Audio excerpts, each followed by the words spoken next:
자, 봅시다.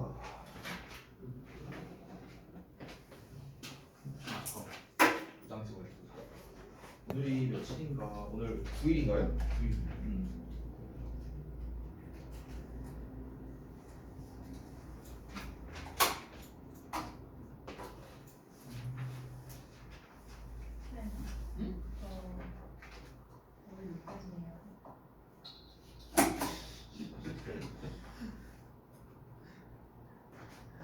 일등 누가 있어요? 말해도 돼요 일단? 아직 안 보내줬어요 일단. 내가 바빠갖고 여기 시간이 좀 없어서. 근데 그 인생 사기는 몇이었어요? 라고 왔어. 96 정도 나왔어요? 그랬나? 아무튼 그랬던 것 같아. 1등 97이었어. 아니 아직 안 보내줬다니까. 누구 서연 아직 안 보냈어. 아니 1등 하면 97.7 아니에요? 그러니까 아직 안 보냈다고. 아직 안 보냈다고. 1등 나요? 1등 나요. 보내셨잖아요. 왜 그러세요? 잘 사먹고? 네. 아 그래. 오늘 먹을래. 아 그래.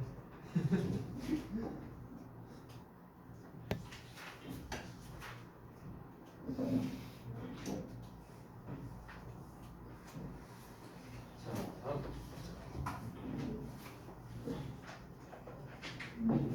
다음에 또 가서 한번 하든가 할게요. 근데 이런 것도 자주 하면 안 돼. 자주 하면 또 재미가 없어요. 가끔씩이야. 가끔씩.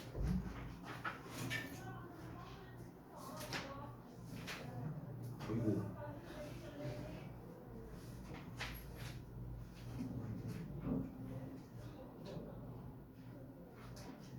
이렇게 쓰지 말아요. 아 잠깐만. 아 어스라고 씁니다. 아 에즈라고 씁니다. 이해가. 네. 아 이거는 원래 우리가 수학 동사로 쓸 거라면 동사로 써요. 자, 다음 보자.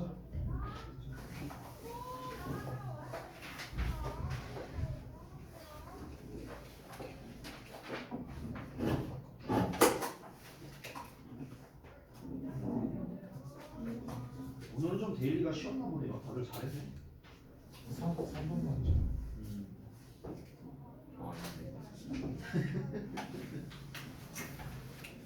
틀리는 게 좋은. 좋아.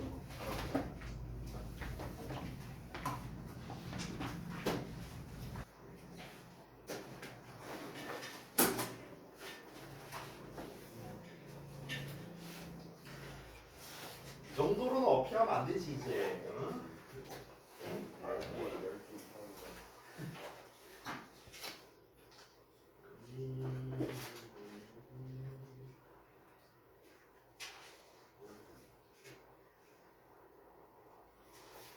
엄청 나쁘진 않은데.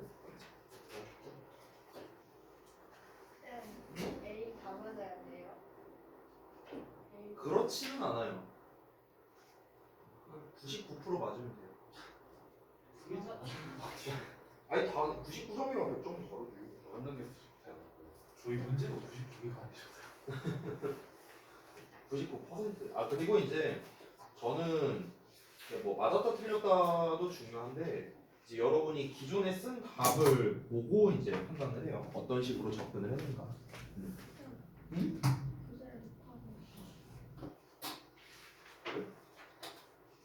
그럼 어째 쓸까 내가? 프린트 해줄 수 있냐고요? 프린트 한 장당 이 두께기 한 대씩 발기면 될까? 어?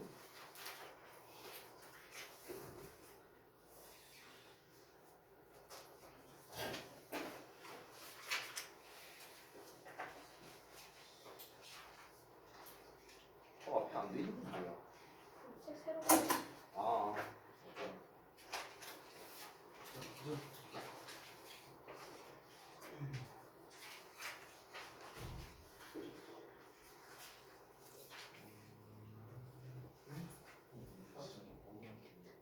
뭐가 없어? 뭐가 또 없어?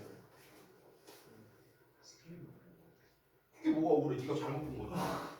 그게 뭐가 억울해? 억울할 게 없는데 씨. 네가 잘못 봐놓고서. 응? 그렇지 영상 너무 많았네.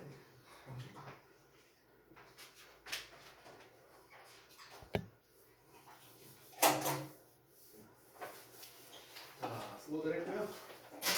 잠깐만. 프린트를 좀 미리 걸어놓고. 오늘 여기까지 할게.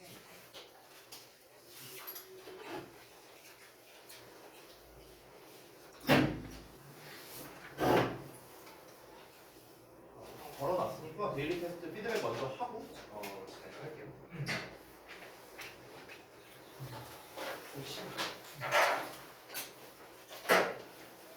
지난 시간에 이제 4개 지문을 했었는데요.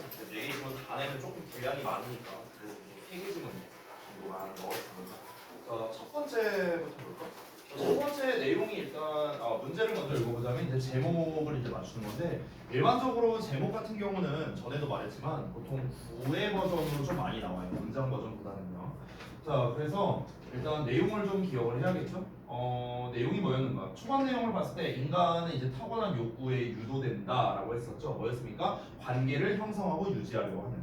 그러니까 이게 이제 사실상 핵심적인 거였죠. 그러니까 사람들은 관계성을 형성하고 유지하려고 한다. 이게 이제 핵심입니다. 자, 조건 보자면 어형변화도 없고 그 다음에 구 형태의 답이 되도록 써라라고 얘기가 되어 있네요. 그래서 힌트 단어를 보자면 survival build bones human the need social for two 이렇게 나왔네요. 자, 그래서 이제 제목 같은 경우는 참고로 이렇게 대문자로 쓰는 게 원래 정석이긴 해요. 근데 시험에서는 상관은 없습니다. 그래서 the need to build social bonds for human survival 이렇게 돼 있는데, 자, 그러니까 인간의 생존을 위한 사회적 관계 형성을 하고자 하는 욕구인데, 이거를 어떻게 형성하면 되냐면 일단 아까 초반부에서 말했다시피 우리가 첫 내용만 보고도 알 수 있었잖아요. 그러니까 관계를 형성하고 유지하려는 인간의 욕구에 대한 이야기였잖아요. 근데 그 관계를 형성하려는 이유 자체가 뭐였습니까? 결국에는 생존을 위해서였죠. 생존을 위해서. 진짜 우리의 목숨을 위해서라는 의미도 됐지만 이제 사회적인 생존을 위해서라는 말도 본문에 나왔었어요. 자, 그래서 다시 보자면 일단 need라는 표현이 있잖아요. 얘가 나오면은 그냥 to가 한 세트라고 생각하면 돼요. need to. 그러니까 우리가 그냥 need가 동사로 쓰일 때도 need to 동사원형을 쓰죠. 뭐뭐 할 필요가 있다. 이런 식으로. 근데 이 need 자체가 명사로 쓰일 때도 마찬가지로 얘가 이렇게 수식하는 구조가 된다.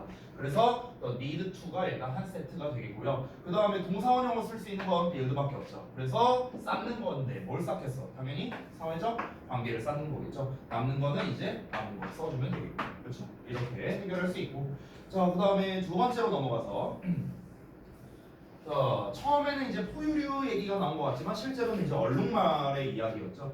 자, 여기서 이제 문맥상 적절한 걸 골라라라고 했는데 일단 첫 번째 A번 같은 경우를 보자면 엇을 기준으로 해서 얼룩말은 눈에 띄게 블랙 앤 화이트다라고 나와 있습니다. 그러니까 얘는 화려하다라고 했으니까 얘는 화려하지 않다라는 내용이 나와 있겠죠. 엇을 기준으로 나왔습니다. 그러니까 레스가 정답이 되고요. 자, 그 다음에 두 번째, 그 색깔이 하는 역할은 어떠하다. 왜냐면 여기서는 분명하다고 불분명한 건데 뒤에 보면 의문점이란 말이 나왔잖아요. 그러니까 당연히 불분명하다라는 말이 정확하겠죠.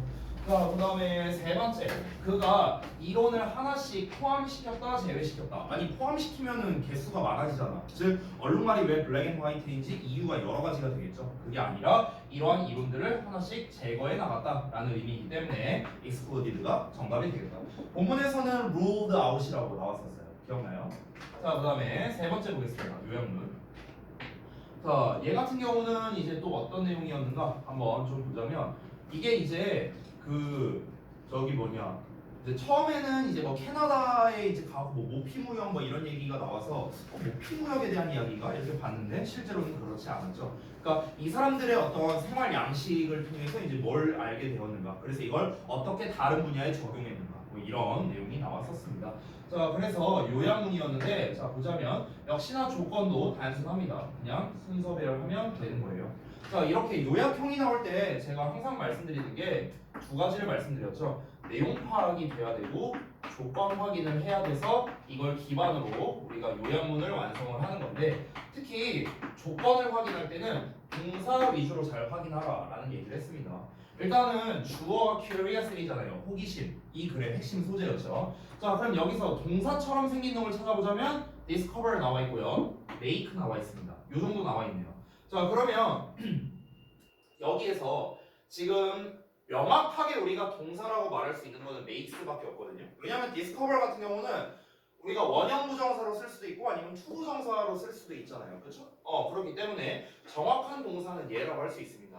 만약 둘 다 동사라면요. 이 동사를 연결해 줄 만한 접속사나 관계사나 이런 게 있어야 되죠. 근데 지금 보면은 and 정도는 있습니다. and. 근데 여러분 문제가 있죠.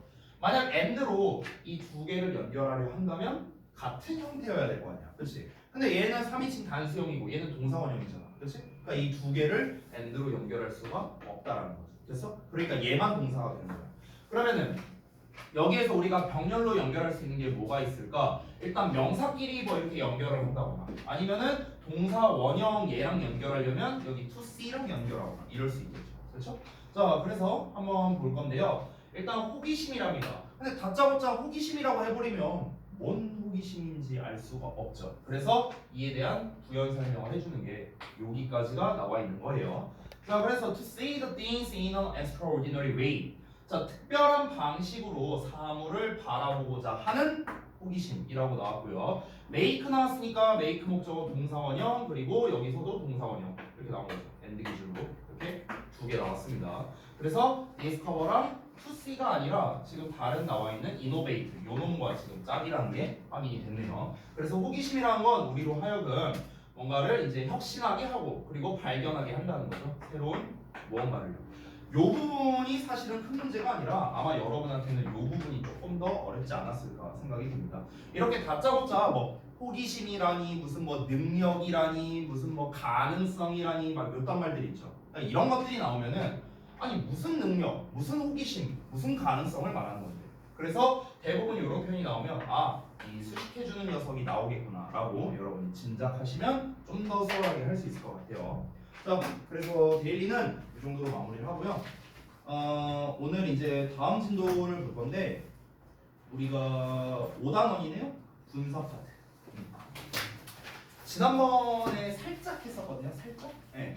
근데 이 분사 파트는 조금 할 게 많아요.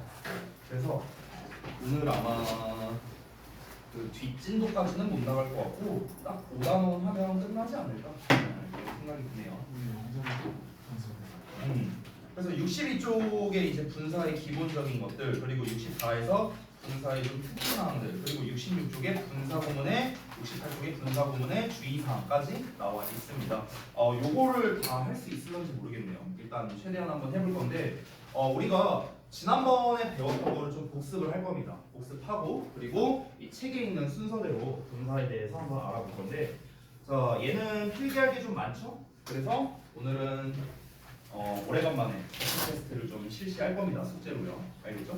그 전에 했던 시제나 조동사 같은 경우는 막 그렇게 좀 중요도가 이렇게 높지는 않았는데요. 이 분사 같은 경우는 특히 시험에서 그냥 매번 나온다고 생각하면 돼요. 매번. 그러니까 중등부든 고등부든 분사가 시험에 안 나온 적은 저는 못 나온 것 같아요. 수능에서도 마찬가지고요. 그만큼 중요한 녀석입니다. 그래서 제대로 한번 필기를 해볼게요. 지난번에 살짝 필기를 했었는데 다시 한번 제대로 해보겠습니다. 분사부터. 자, 그래서 첫 번째 분사 개념부터 갑니다. 지난번에 필기했던 내용이에요. 자, 분사라는 거는 일단은 준동사의 일종이죠. 준동사의 일종으로 이제 어떻게 한 겁니까?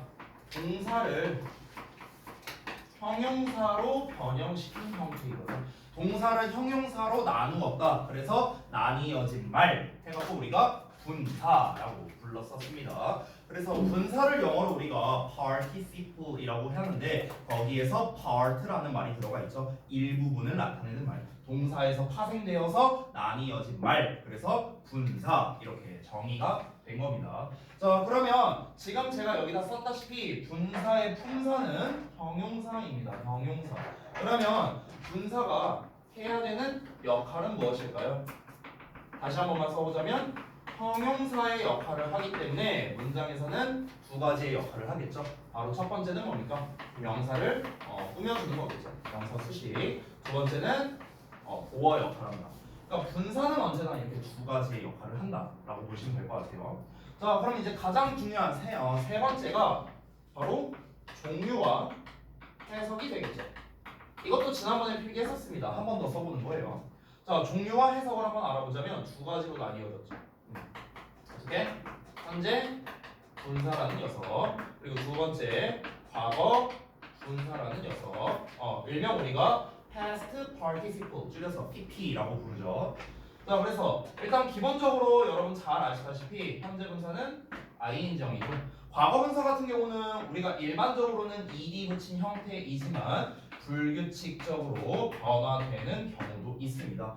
여기서 개념을 조금 추가로 말씀드리면, 이 현재 분사, 과거 분사 이렇게 현재니 과거니 이런 말이 붙어 있는데 시제랑 상관이 없습니다, 여러분. 그러니까 뭐 현재 분사는 현재 시제 쓰고 과거 분사는 과거 시제 쓰고 이런 게 아니잖아요, 그렇죠? 그러니까 왜 이런 명칭이 만들어졌냐면 이유가 있는데, 일단 간단한 이유를 먼저 말하자면, 과거 분사 같은 경우는 과거형 동사랑 일반적으로 똑같이 생겼죠. 동사의 이기형으로 쓰니까. 그래서 분사이긴 분사인데 과거형과 똑같이 생겼으니까 과거 분사라고 부르자. 이렇게 한 거예요. 과거 분사라고 부르자. 현재 분사 같은 경우는요. 왜 우리가 현재 분사라고 부르냐? 사실 이 ing라는 녀석 자체가요. 적극적이거나 일반적이거나, 그러니까 ing라는 이 형태가요. 좀 그런 일반성, 현재까지 해온 것, 좀 약간 이런 의미를 담고 있어요. 그래서 현재 분사라고 이렇게 명칭을 칭한 겁니다. 중요한 건 뭐냐면 현재 분사니 과거 분사니 하는 이 명칭에서 우리가 소위 말하는 현재 시제, 과거 시제와는 상관이 없다라는 거. 그냥 생김새 때문에 만들어진 형태이다. 만들어진 명칭이다. 이렇게 이해하시면 되겠습니다. 자, 그래서 전에 말했다시피 현재 분사는, 우리 분사는 항상 두 가지씩의 의미를 가지고 있다 했어요. 그래서 능동의 의미로 뭔가를 하는의 의미가 있고요. 또 진행의 의미로서 뭔가를 하고 있는, 이렇게 해석이 되죠. 다시 한번 말하지만 형용사이기 때문에 이렇게 기본적으로 니은자 받침으로 해석이 된다는 거. 자, 그 다음에 과거 분사도 역시나 수동의 의미, 뭐뭐가 되는 거죠. 뭔가를 당하는 거고요. 그렇죠? 그리고 반대로 또 완료의 의미도 가지고 있습니다. 뭔가가 한, 뭔가가 된, 이렇게 된 거예요. 여러분이 오해하시면 안 되는 게 PP는 무조건 수동이다가 아니에요. PP는 수동의 의미도 있지만 완료의 의미도 있습니다. 완료의 의미일 때는 오히려 능동이에요. 능동. 뭐 한이라고 해석했잖아요, 제가. 그렇죠? 그러니까 수동, 뭔가가 당하다, 뭐뭐해지다, 뭐뭐가 되다라는 해석은 얘밖에 없는 거예요. 얘밖에. 아시겠죠? 이거 좀 오해하시면 안 되고요. 자, 그래서 일단 분사의 가장 기본이라 할 수 있는 개념, 역할, 종류, 해석 이렇게 알아봤습니다. 자, 여기까지는 정말 그냥 기본 중에 기본이고요. 그러면 이제 우리가 알아봐야 되는 게, 분사가 명사를 꾸며줄 때가 있고 보어의 역할을 할 때가 있다 했잖아요. 자, 여러분 다시, 제가 항상 매 시간 얘기하는 거 뭡니까? 문법에서는 뭐가 중요하다? 품사, 자리, 해석이다. 세 가지 맨날 얘기했죠. 품사, 자리, 해석. 품사 나왔고요. 어느 자리? 요 자리. 해석은 어떻게 된다? 요렇게. 지금 이 세 가지를 다 쓴 거예요. 품사, 자리, 해석을요. 자, 그러면 이제 여기에서 기본적인 품사, 자리, 해석은 다 봤으니까 여기에서 조금 더 딥한 내용을 한번 봐야겠죠. 각각 나눠서 분사가 형용사 역할, 즉 명사를 수식하는 역할, 그리고 보어일 때의 역할, 이거를 좀 나눠서 볼 겁니다. 그게 지금 책에 나와 있는 62쪽의 B번에 해당되는 내용이에요. 분사의 역할이라고 나와 있죠. 자, 이 부분을 한번 보도록 할게요. 자, 일단 네 번째, 일단 명사 수식, 그러니까 수식어 역할부터 한번 볼게요. 수식어 역할. 자, 자리와 해석이 항상 중요하다 했습니다. 거기 책에도 써 있는데요. 명사 앞이나 뒤에서 수식한다라고 되어 있어요. 그래서 기본적인 자리를 먼저 말씀드리면, 명사를 기준으로 앞이나 뒤에 분사를 쓴다라는 거예요. 앞에서 꾸며주거나 뒤에서 꾸며주거나 이렇게 수식하는 경우도 있고 이렇게 수식하는 경우도 있다. 자, 그럼 이제 기준은 뭐냐면요. 앞에서 뒤로 꾸며줄 때는 일반적으로 한 단어일 때 그렇습니다. 한 단어일 때. 뒤에서 앞으로 수식할 때는 정확하게 말하자면 한 단어 이상일 때예요. 한 단어 이상. 선생님, 한 단어 이상이라는 게 좀 구체적으로 말하면 무엇입니까? 구체적으로 말하자면 이런 겁니다. 분사가 나온 다음에, 그러니까 ing나 pp 다 마찬가지예요. 분사가 나오고 뒤에 목적어가 나오거나 아니면은 전치사의 명사 나오거나 뭐 이런 경우입니다. 이런 경우 됐어요? 분사 뒤에 목적어 나오거나 분사 뒤에 전치사의 명사 나오거나 됐어? 그럼 일단 몇 단어가 돼요? 최소 2단어 내지는 3단어는 되겠죠. 그렇죠? 이렇게 2단어 이상이 일반적으로 나왔을 때는 뒤에서 앞으로 꾸며주는데 제가 지금 여기다 뭐라 썼냐면 1단어 이상이라 했거든요. 1단어 이상? 지금 무슨 말이냐면 분사가 1단어이기만 해도 뒤에서 앞으로 꾸며주는 경우도 있다는 거예요. 그런 경우도 있어요. 근데 대부분은 제가 여기다 쓴 것처럼요. 대부분은 최소 2단어 이상일 때 주로 뒤에서 앞으로 수식한다. 그 이유는 무엇이냐면 여러분이 잘 알고 있다시피 영어는 앞이 긴 걸 싫어하잖아요. 그렇죠? 그래서 앞에서 뒤로 수식하는 게 아니라 뒤에서 앞으로 수식한다. 길어질 때는. 알겠죠? 또 하나의 이유를 말하자면요. 혼란이 올 수 있어서 그런 거예요. 혼란이 올 수 있어서.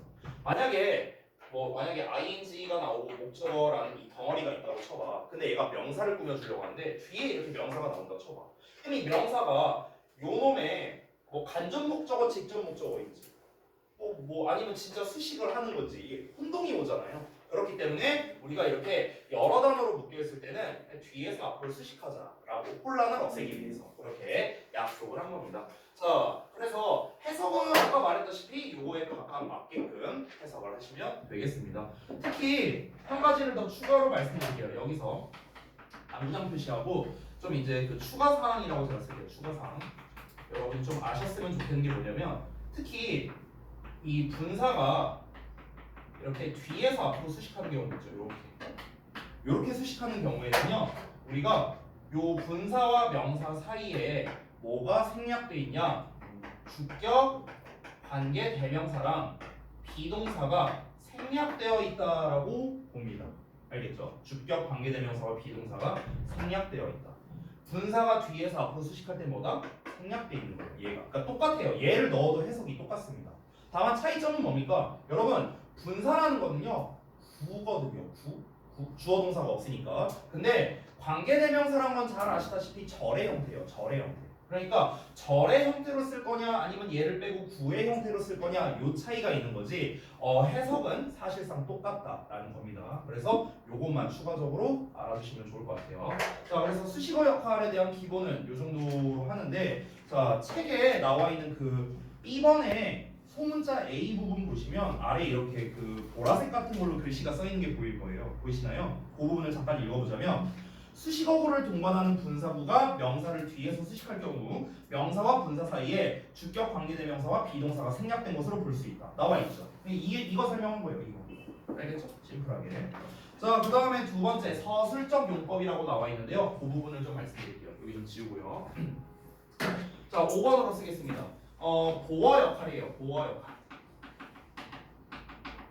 여러분 거기 책에 서술적 용법이라 써 있는 게 바로 보어를 얘기하는 겁니다. 보어라는 말은요 다른 말로 바꿔 쓰면은 서술한다라고도 표현할 수 있고요 아니면 계속한다라고도 표현할 수 있어요. 그래서 여러분 우리 관계대명사 배울 때 관계대명사의 계속적 용법 이런 거 들어봤죠. 그 계속적 용법이 뭡니까? 서술적 용법이에요. 서술적 용법 아시겠죠? 자, 그래서 보어 역할 같은 경우는 여러분이 보면은 조금 아마 많이 이제 본 적이 있었을 것 같은데 자, 보어 역할은 좀 두 가지로 나눠야 되거든요. 일단 주격 보어죠. 하나는 목적격 보어이고요. 자, 주격 보어 같은 경우는 두 가지로 나누는데 당연히 동사 나오고 ing 나오거나 동사 나오고 pp 나오거나 이런 경우겠죠. 그렇죠?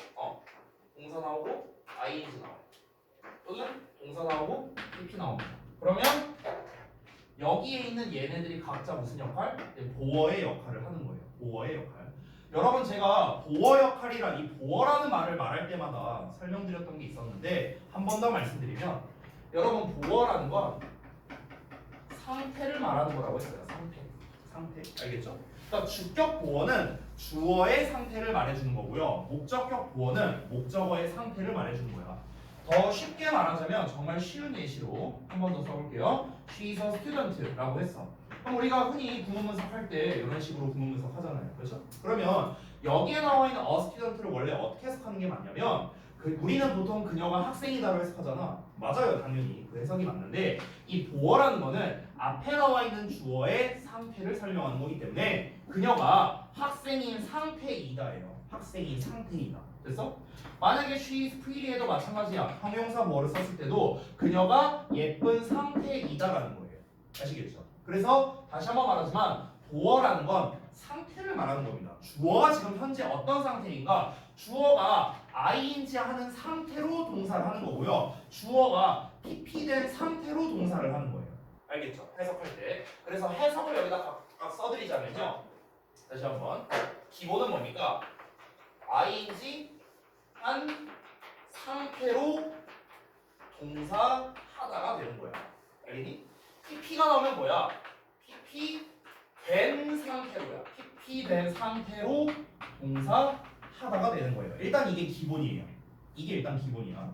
자, 그러면 우리가 예문을 보기 위해서 잠깐 책에 있는 내용을 잠깐 살펴보겠습니다. 책에 있는 내용. 자, 여기 한번 볼게요. 여기 she said knitting on muffler 해갖고 나와있는데 조금만 올릴게요. 잘 안 보이니까. 자, 여기거든요. 자, 그럼 봐봐. 그녀가 앉아 있는 거죠. knitting on muffler on the sofa. 그럼 소파에서 목도리를 뜨는 상태로, 뜨고 있는 상태로 앉아 있는 거예요. 그러니까 우리가 좀 자연스럽게 해석하자면 머플러를 뜨면서 이렇게 해서 하면 되겠죠. 그렇죠? 두 번째는 어떨까요? Mrs. Moore had lawn in her front yard mow. 이렇게 나왔네요. 자, 여기서 mow라는 게 잔디를 깎다라는 뜻이에요. 참고로. 자, 그러면요. Moore 부인이 그의 앞마당에 있는 잔디를 깎게 했다라는 거거든요. 여기서는 참고로 이 had가 사역동사예요, 여러분. 사역동사. 여기가 목적어고요. 이렇게 수식어. 그리고 여기가 목적격 보어예요.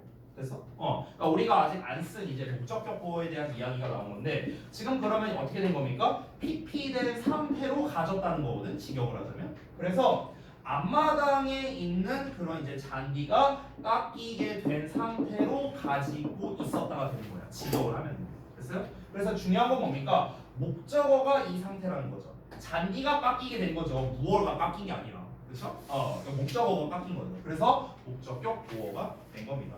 자, 그러면은 지금 여기 방금 전 예문에서 나온 김에 목적격 보어도 바로 이어서 한번 해볼게요.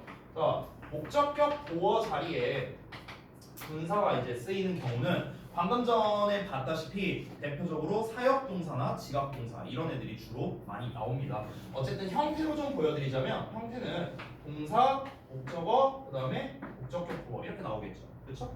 근데 이 목적격 보어 자리에 뭐가 오는 거야? ing나 pp가 오는 거지. ing나 pp. 자, 그럼 ing가 쓰이면 어떻게 될까요? 목적어가 ing 하는 걸 동사하다. 이렇게 하면 됩니다. 목적어가 ing 하고 있는 것을 동사하다. 여기서 해석에 좀 주의점이 있어요. 잘 보세요. 이거 중3 때도 중2 때도 둘 다 시험 잘 나오거든요. 이거 좀 잠깐 볼게요. 보통 중2, 중3, 중2 2학기, 중3 1학기 때 나오는 시험 중에 뭐가 있냐면 ing에다 밑줄 쳐놓고 얘랑 쓰임새가 같은 거 골라라 다른 거 골라라 이런 문제 나와요. 시험에서. 근데 이 목적격 보어 자리에 온 요 ing는 뭐냐? 지금 우리 뭐 배우고 있어요? 분사잖아, 분사. 이게 분사란 말이야, 분사, 이 ing가. 근데 우리가 해석을 할 때 어떻게 됐어요? 이렇게 해석됐죠. 그럼 우리가 착각할 수 있는 게 뭐뭐 하는 것이니까 이거 동명사 아닌가? 이렇게 착각할 수 있는 거야. 동명사 아니에요, 여러분. 다시 한번 말하지만 동명사가 아니라 얘는 분사입니다. 아니 선생님, 뭐뭐 하는 것이라 해석되는데 왜 얘가 동명사가 아니에요? 이럴 수 있겠죠. 그거를 증명을 좀 해드릴게요. 증명. 자, 지금 써드리는 건 필기하지 말고요. 이해를 돕기 위해 설명하는 거니까 한번 봐주세요. 자, 봐봐.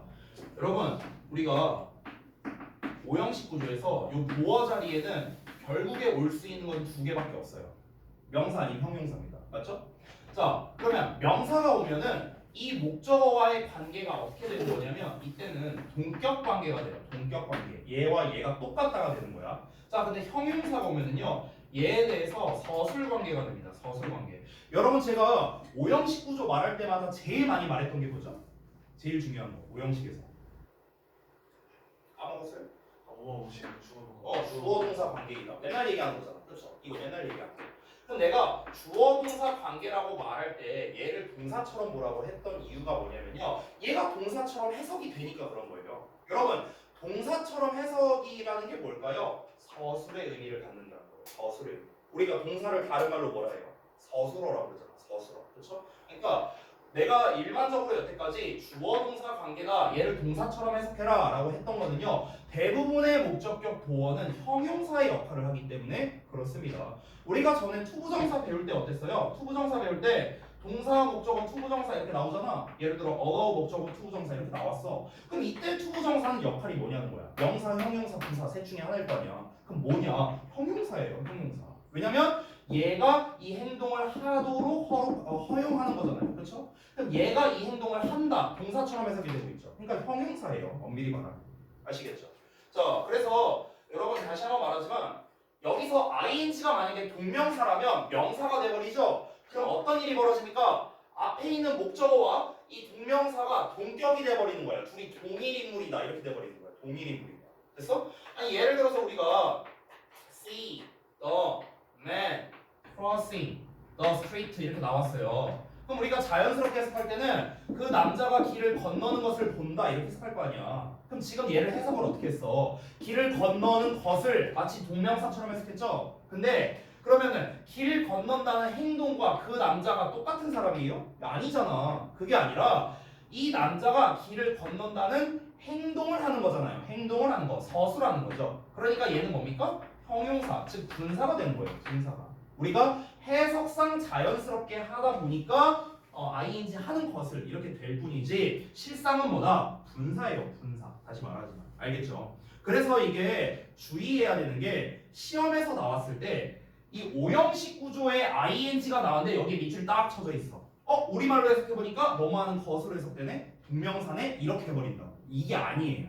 아시겠죠? 이거 좀 주의해야 됩니다. 자, 그 다음에 pp는 어떻게 될까요?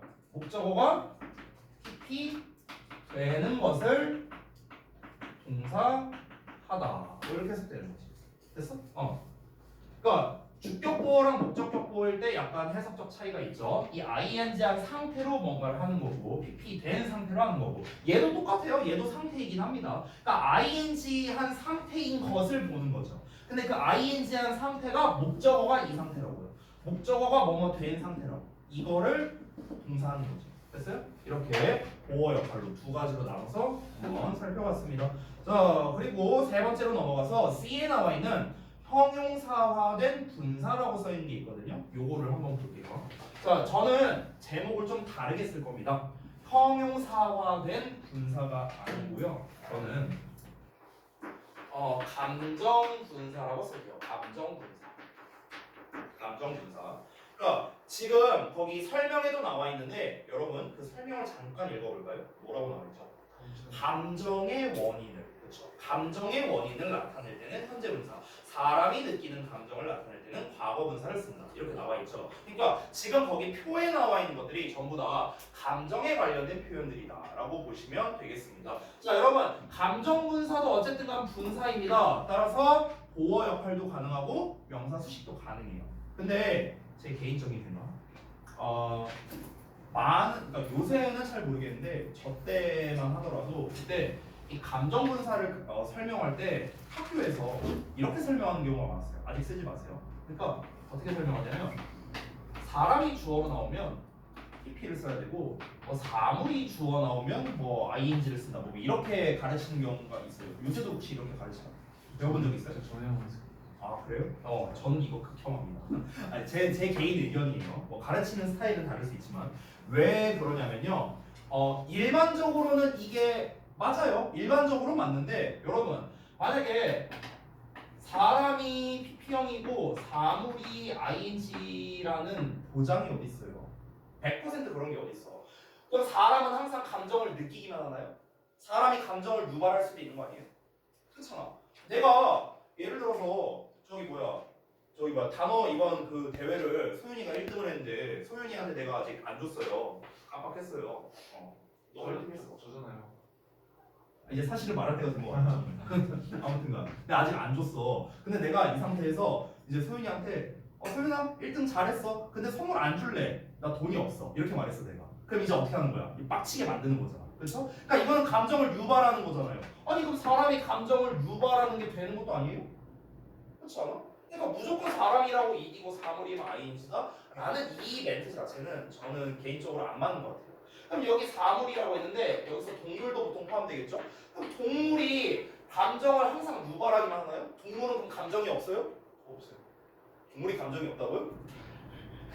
동물이 감정이 없어? 아, 개랑 고양이는 슬픔, 아픔, 기쁨 그런 게 없다. 이거 지금 천만 명 이상이 있는 그 우리 저기 반려동물 애호가들을 지금 비난하는 정화쌤 고양이만 4마리 키우는데. 우와, 진짜요? 네. 그리고 저기 뭐야 카누쌤도 개 키우잖아요. 맞아요. 엄청 큰 거. 네, 개 이름이 로이죠. 진짜요? 네.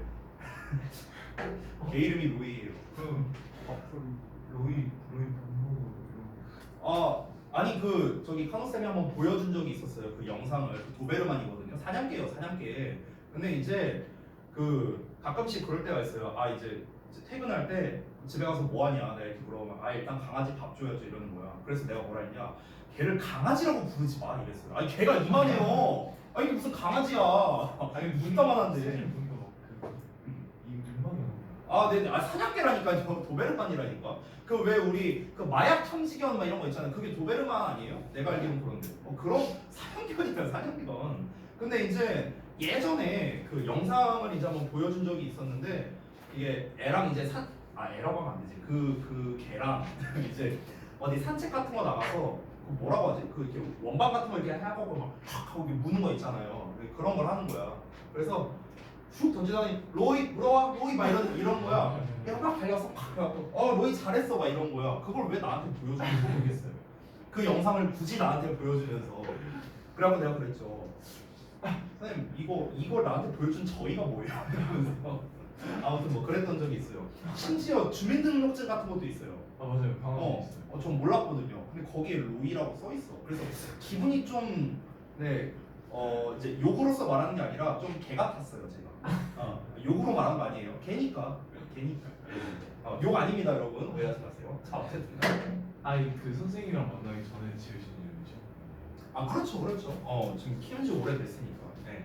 자 어쨌든 그래서 이제 감정 분사를 볼 건데 이 감정 분사 아까 말했다시피 형용사, 수식어 역할, 보어 역할 둘 다 가능합니다. 자 그런데 주의점이 있습니다. 주의점. 이제 제가 이따가 이 분사에서는 시험에 어떻게 나오고 포인트가 뭐냐 이런 걸 말씀드릴 건데 이 감정 분사에 대해서는 미리 말씀드리자면요. 얘는 무조건 해석으로 구분해야 됩니다. 해석으로 뭘 구분하는데요? ing를 쓸 건지 아니면 pp를 쓸 건지 오로지 해석으로만 구별해야 돼요. 이 감정 분사의 경우에는. 그러면 우리가 그냥 심플하게 ing 같은 경우는 해석이 어떻게 되는 거냐면 어떤 감정을 유발하는 거예요. 뭐뭐를 유발하는. pp는요 뭐뭐가 되는 거니까 뭔가를 느끼는이라고 해석합니다. 뭔가를 느끼는. 그렇죠? 이게 일단 기본이에요. 그러면 그 책에 나와 있는 예시를 보자면 satisfying이니까 만족감을 유발하는 거예요. 만족감을 유발한다는 건 만족감을 준다라고 표현할 수 있겠죠. 그럼 뭐뭐를 주는으로 해석하면 되겠네요. 뭐뭐를 주는. 그렇죠? 니은자 받침이야. 형용사니까. 자, 그러면 satisfied는 만족감을 느끼는 거죠. depressing은요. depressing ing 썼으니까 우울함을 유발하는 거고요. depressed는 우울함을 느끼는 거겠죠. 되니? 다 이런 식으로 해석하면 됩니다. 뭐 예를 들어 surprising이야. 그러면 surprising은 놀라는 걸 주는 거죠. 놀람을 유발하는 거고. 놀래키는 거야. 놀래키는 거. surprised는 놀람을 느끼게 되는 거. 그렇죠? 그러니까 다 해석으로서 구별을 하시는 게 맞다. 무슨 뭐 사람이니 사물이니 이딴 거에 현혹되지 말고요. 그거는 말도 안 되는 거예요. 말도 안 되는 거니까 그걸로 하지 마시고요. 그냥 우리가 해석을 했을 때 유발하는 거냐 느끼는 거냐 요걸로 여러분이 접근하셨으면 좋겠다. 자, 그래서 여기까지 첫 페이지 설명드렸는데요. 64페이지 넘어가기 전에 더 중요한 이제 사실상 오늘 배우는 분사에서 어찌 보면 가장 중요하다고 할 수 있는 내용입니다. 그거를 써드릴게요. 자, 여기를 다 지우고요. 왼쪽에 쓰겠습니다. 14. 자, 뭐냐면요. 64쪽이요. 아니, 책이 없는 내용이에요. 지금 하는 거. 책이 없는 내용. 자, 바로 뭐냐면요. 시험 포인트 설명드릴게요. 참고로 말하면 이 시험 포인트는요. 중학교, 고등학교 다 통용됩니다. 똑같아요. 심지어 토익에서도 먹혀요. 토익에서. 중학교, 고등학교 그냥 영어에서의 분사 시험 포인트라고 보면 돼요. 영어라는 학문에서 공무원 시험에도 나와요. 제가 본 적이 있어요. 자, 그래서 포인트 알려드리겠습니다. 분사의 포인트는요 하나밖에 없어요. 아까 제가 잠깐 간접적으로